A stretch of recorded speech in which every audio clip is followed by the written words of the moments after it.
All right, guys, welcome to this little chapter in this car. Today we have a 2002 Nissan Sentra. The guy's claiming it's overheating. We're going to go ahead and we're going to diagnose this the old school way. So for some of you that don't have a leak down tester or anything like that, I'll show you a method. I know it's a head gasket. Everybody troubleshot it and said it was a thermostat. They changed thermostats, caps, you name it, they changed it. So first thing you're going to do is take out all your spark plugs, right? And you're going to go ahead and insert one at a time.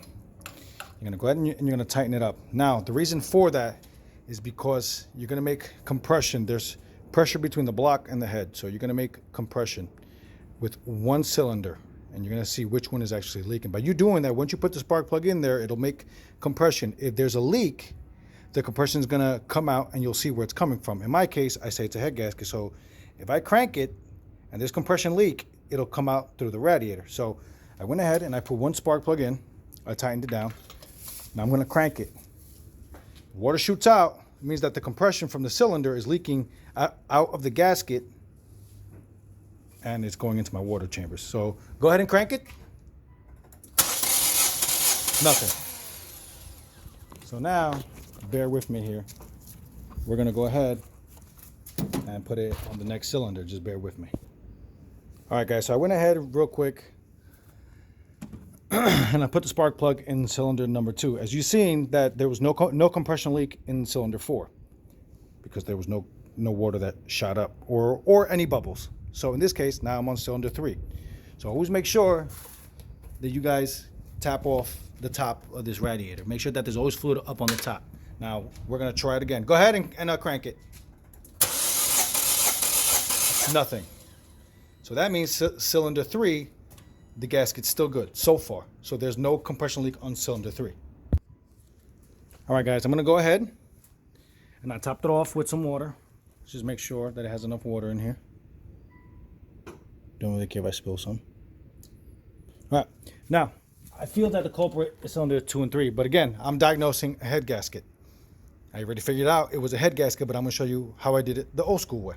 I didn't want to break out the compressor and all that leak down test. So now, if it's leaking here, if my head gasket is bad, again, compression is going to escape through the chambers of the gasket into the cylinder ports or chambers, and it'll come out, well, my assumption here.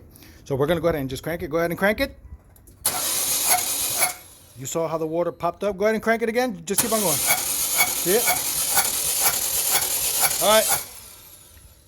So I already know that the head gasket's bad. Why? Because compression leaked, pushed out water through there. I'm going to go ahead and do the last cylinder to make sure if that one's good as well. So I already know that the head gasket's bad. We did 3, we did 4 and 3, and there was no reaction from the water. We did cylinder 2, there was a reaction. The water, the compression that was built in those cylinders escaped, and it came out through my water jackets. So we're going to go ahead and do number 1. All right, so now I'm back. So we found out that cylinder 2 is leaking compression because water or decompression leaked out here. Now I'm going to do cylinder 1. Again, make sure you guys top it off with some nice water. In my case, I use blue tint in case I'm leaking anywhere else and I can find it. So I went ahead and I topped it off with water. Now we did cylinder 1. Go ahead, give it a crank. So go ahead, thank you.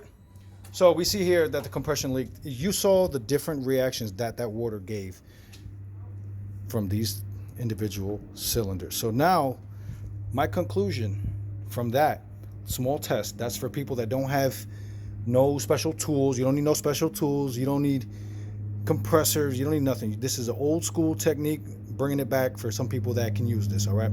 So in my case, I found out it was a head gasket by doing this small, simple test, one spark plug at a time. If you're leaking compression, it'll show through your radiator. All right, guys? So anybody that can use this, if I decide to post it up, use it, feel free to ask any questions. See you guys later, man.